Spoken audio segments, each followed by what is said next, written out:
സ്വർണ്ണപ്പാളി വിവാദവുമായി ബന്ധപ്പെട്ട് വാസു അറസ്റ്റിലായി. പത്മകുമാറിലേക്ക് അന്വേഷണം നീങ്ങുന്നു. അപ്പോൾ പാർട്ടി നേതാക്കളാണ് അകത്തു പോകുന്നത്. AKG സെന്ററിലെ മുതിർന്ന നേതാക്കളിലേക്ക് എത്തുന്നു. ഇന്നലെ UDFിൻ്റെ സെക്രട്ടേറിയറ്റ് മാർച്ചും സെക്രട്ടേറിയറ്റിന് മുമ്പിലെ ധർണയും ഉദ്ഘാടനം ചെയ്തുകൊണ്ട് K മുരളീധരൻ പറഞ്ഞത് ഗോഡ് ഫാദറിലേക്ക് അന്വേഷണം എത്തണം, ഗോഡ് ഫാദറിനെ പിടികൂടണം എന്നുള്ളതാണ്. അപ്പോൾ UDF ഇതിനെ വലിയ തോതിൽ ഒരു വിഷയമാക്കി എടുത്തിരിക്കുകയാണ്. ഇപ്പോൾ വാസുവിലെത്തി. വാസുവിൻ്റെ പ്രൈവറ്റ് സെക്രട്ടറിയിൽ നിന്നാണ് വാസുവിലേക്ക് വന്നത്. വാസു 2019 സ്വർണ്ണക്കട്ട്ള ചെമ്പെന്ന് പറഞ്ഞ് രേഖപ്പെടുത്തിയതിൽ ആശാനായിരുന്നു. അപ്പോൾ അദ്ദേഹം തന്നെ ഇപ്പം SITക്ക് മൊഴി കൊടുത്തിട്ടുണ്ട്. ഭരണസമിതിയുടെ നിർദ്ദേശപ്രകാരം, അതായത് ദേവസ്വം ഭരണസമിതിയുടെ നിർദ്ദേശപ്രകാരമാണ് ഞാൻ അങ്ങനെ ചെയ്തത്. അപ്പം അങ്ങനെയാണെങ്കിൽ അന്ന് പ്രസിഡൻ്റായിരുന്ന പത്മകുമാർ അടക്കമുള്ളവർ, അന്നത്തെ മെമ്പർമാർ അടക്കമുള്ളവർ പിടിയിലാകേണ്ടതാണ് എന്ന് വരുന്നു. പക്ഷേ പത്മകുമാർ അന്ന് പറഞ്ഞത് ദൈവതുല്യമായി ഞാൻ കരുതിയ ചിലർ എന്നെ ചതിക്കുകയാണെങ്കിൽ ഞാനെല്ലാം തുറന്നു പറയും എന്നുള്ള രീതിയിലാണ് അദ്ദേഹം അന്ന് പത്രക്കാരോട് പറഞ്ഞത്. അങ്ങനെയാണെങ്കിൽ ഈ ദൈവതുല്യർ ആര്? അപ്പോൾ അത് പത്മകുമാറിൻ്റെ മുകളിലാണല്ലോ ദൈവതുല്യർ. അത് കടകംപള്ളി സുരേന്ദ്രനിലാണോ ആ ദൈവം, അതോ അതിൻ്റെ മുകളിലാണോ ആ ദൈവം എന്നൊക്കെയുള്ള ചോദ്യങ്ങൾ UDF ചോദിച്ചുകൊണ്ടിരിക്കുകയാണ്.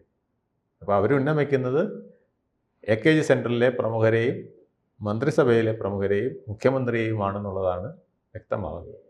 അപ്പം അങ്ങനെ വരുമ്പോൾ ഇത് കൂടുതൽ കടുപ്പിക്കാനാണ് UDF ശ്രമിച്ചുകൊണ്ടിരിക്കുന്നത്. പക്ഷേ അതിന് ആ രീതിയിൽ പോകുമോ എന്നുള്ളത് ഭരണം കയ്യിലിരിക്കുന്ന CPMന്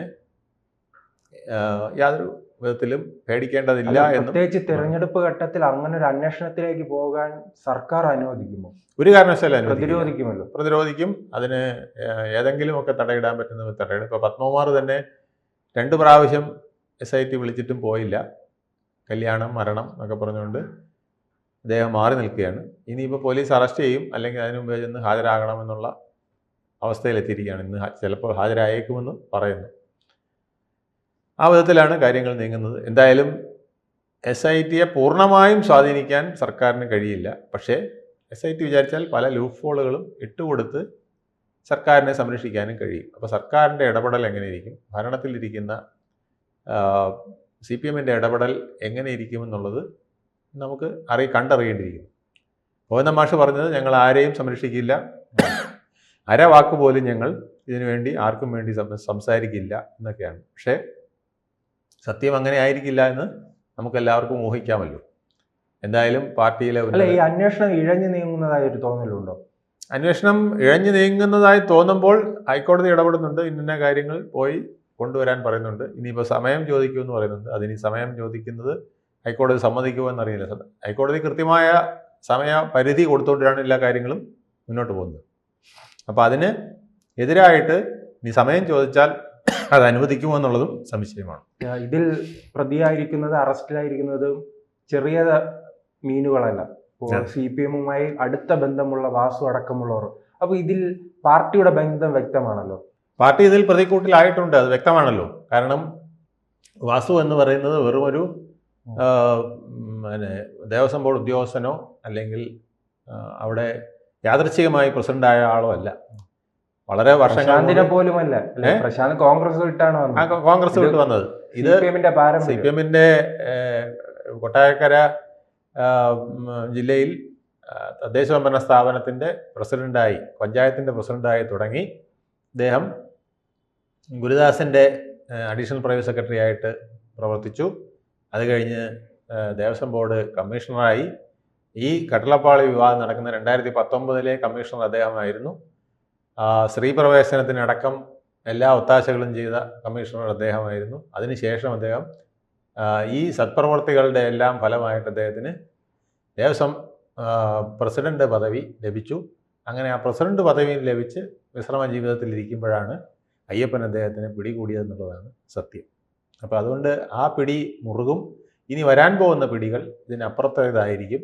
തീർച്ചയായിട്ടും പത്മകുമാറിലേക്കാണ് അടുത്ത കൈ പോകുന്നത്. അപ്പോൾ പത്മകുമാർ പറഞ്ഞ ദൈവതുല്യമായവർ ആരാണെന്ന് SIT ചോദിക്കുമെന്നാണ് നമ്മളെല്ലാവരും പ്രതീക്ഷിക്കുന്നത്. അതിന് അദ്ദേഹം മറുപടി കൊടുത്താൽ താങ്കൾ പറഞ്ഞതുപോലെ ഇത് AK സെൻറ്ററിലേക്കും നീളും.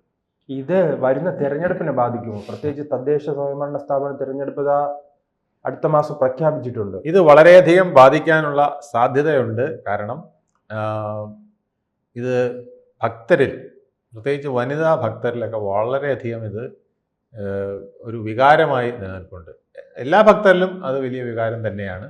ആ വികാരം വോട്ടാക്കി മാറ്റാനാണ് കോൺഗ്രസ് ഇപ്പോൾ മുതിരുന്നത്. അവരിപ്പം വൃശ്ചികം വരുമ്പോൾ വൃശ്ചികം 1 മുതൽ തന്നെ ഈ പ്രക്ഷോഭം ഘടിപ്പിക്കാനും അവരത് കൂടുതൽ സ്ഥലങ്ങളിലേക്ക് വൃശ്ചികം 1-ന് സംസ്ഥാന വ്യാപകമായി തന്നെ പ്രക്ഷോഭങ്ങൾ സംഘടിപ്പിക്കാനും ഒക്കെ ശ്രമിക്കുന്നുണ്ട്. പക്ഷേ കോൺഗ്രസിൻ്റെ പ്രക്ഷോഭങ്ങൾ പലപ്പോഴും വളരെ മൈൽഡായി ചെറിയൊരു പത്രവാർത്തയിൽ ഒതുങ്ങുന്ന വിധത്തിലേക്ക് പോകുന്നു എന്നുള്ളതൊരു കഷ്ടമാണ്.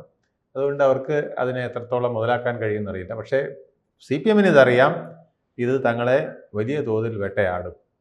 അതുകൊണ്ടാണ് അവർ 1-2 ഇരകളെ ഇട്ടുകൊടുക്കാൻ തന്നെ തീരുമാനിച്ചിരിക്കുന്നത്, തൽക്കാലത്തേക്കെങ്കിലും. അത് പിന്നീട് കോടതിയിൽ വെച്ച് കാണാം, അല്ലെങ്കിൽ പബ്ലിക് പ്രോസിക്യൂട്ടർമാരൊക്കെ എങ്ങനെ നിലപാടെടുക്കുമെന്നുള്ളതിനെ ആശ്രയിച്ചിരിക്കും. പിന്നെ അവരെ ശിക്ഷിക്കുന്നതും മറ്റു കാര്യങ്ങളും. പക്ഷേ തൽക്കാലത്തേക്ക് അറസ്റ്റ്, തൽക്കാലത്തേക്ക് പ്രതിക്കൂട്ടിലാക്കുക, ഇത്തരം കാര്യങ്ങളൊക്കെ എന്തായാലും അവിടെ ഭംഗിയായി നടക്കുന്നു. ഇലക്ഷൻ കഴിയും വരെ അത് വളരെ ഭംഗിയായി ഹൈക്കോടതി നിർദ്ദേശിക്കുന്ന പ്രകാരം തന്നെ പോകുമെന്ന് തന്നെ നമുക്ക് പ്രതീക്ഷിക്കാം.